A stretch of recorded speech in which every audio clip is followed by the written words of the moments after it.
आदरणीय बंधुओं, माताओं व मेरी प्यारी बहनों, राधे राधे।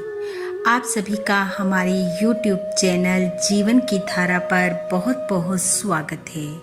बंधुओं, आज हम इस वीडियो में संकट मोचन हनुमान जी की कथा सुनेंगे, जिसे सुनने सुनाने से हनुमान जी की कृपा से बड़ा संकट भी टल जाता है। कथा कहानी सुनने के बाद यदि आप हमारे चैनल पर नए हैं तो कृपया हमारे चैनल को सब्सक्राइब करें, बेल आइकन को प्रेस करें ताकि हमारी वीडियो की नोटिफिकेशन सबसे पहले आप तक पहुंचे। वीडियो को शेयर व लाइक भी जरूर करें।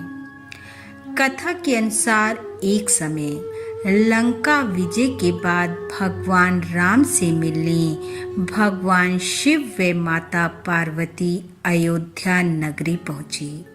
भगवान शिव व माता पार्वती को देखकर श्री राम व माता जानकी अत्यंत प्रसन्न हुए। माता जानकी ने उनका प्रेम भाव से आदर सत्कार किया और फिर स्वयं भोजन बनाने के लिए रसोई घर में चली गई। माता के जाने के बाद भगवान शिव ने राम जी से पूछा, आपके अति प्रिय हनुमान जी कहीं दिखाई नहीं दे रहे। भगवान राम बोले, वे बगीचे में हैं। राम जी की बात सुनकर भोलेनाथ ने कहा, मैं हनुमान जी से मिलने बगीचे में जाना चाहता हूँ। और ऐसा कह राम जी की अनुमति ले भोलेनाथ माता पार्वती के साथ बगीचे में पहुँच गए। बगीचे में पहुँच भगवान शिव ने देखा हनुमान जी एक आम के वृक्ष के नीचे लेटे हुए हैं और निद्रा में मगन है। निद्रा की अवस्था में उनके मुख से एक लय में खराटों से राम नाम की ध्वनि उठ रही है। राम नाम की उस ध्वनि को सुनकर भगवान शिव व माता पार्वती एक दूसरे को देखकर मुस्कुराने लगी। तभी माता पार्वती ने वृक्ष की डालियों की ओर इशारा किया। राम नाम सुनकर वृक्ष की डालियां भी झूमने लगी थी और उनके बीच से भी राम नाम उच्चारित हो रहा था। भगवान शिव भी राम नाम की धुन में मस्त होकर राम राम कहने लगे और नृत्य करने लगे। माता पार्वती अपने पति का अनुसरण करने लगी और राम नाम में मस्त हो गई।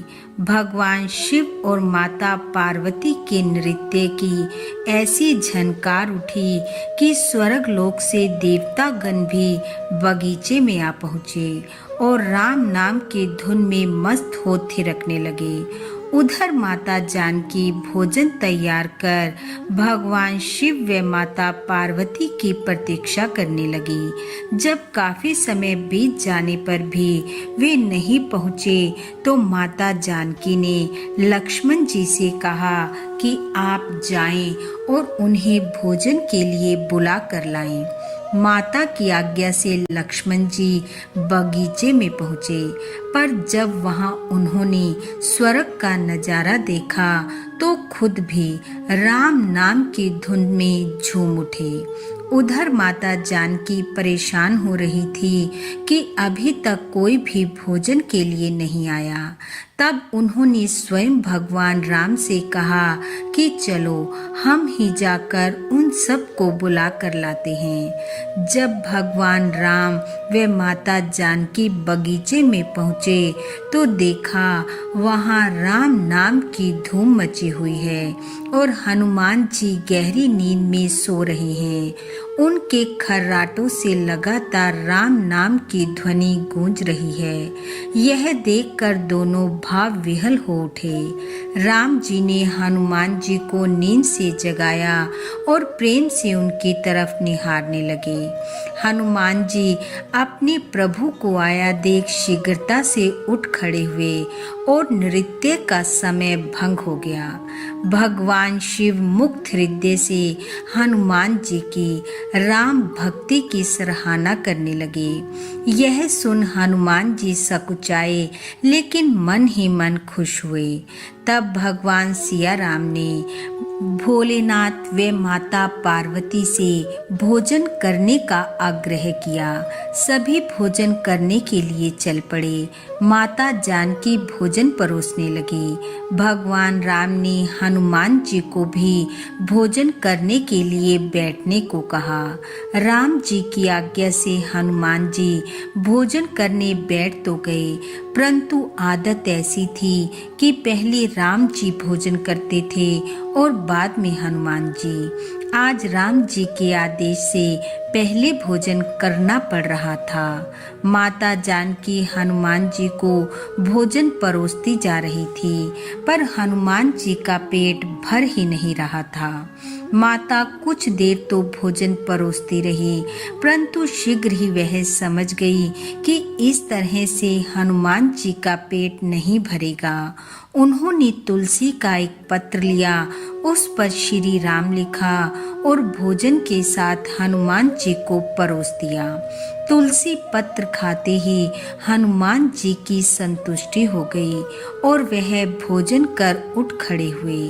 मंद मंद मुस्कुराते हुए भगवान शिव यह सब देख रहे थे। वह भी भोजन कर उठे और हनुमान जी को अपने पास बुलाया और आशीर्वाद देते हुए कहा कि हे हनुमान जी, आपकी राम भक्ति युगों युगों तक याद की जाएगी और आप संकट मोचन कहलाएंगे। जो भी प्रेम पूर्वक आपको याद करेगा, आपका नाम सुमिरन करेगा, उसके संकट पल भर में कट जाएंगे। बोलो संकट मोचन हनुमान जी की जय। बंधुओं, संकटों का नाश करने वाले हनुमान जी की कृपा आप व आपके परिवार पर सदैव बनी रहे। आपका घर आंगन खुशियों से महकता रहे। इन्हीं शुभकामनाओं के साथ आप सबका बहुत बहुत धन्यवाद। राधे राधे।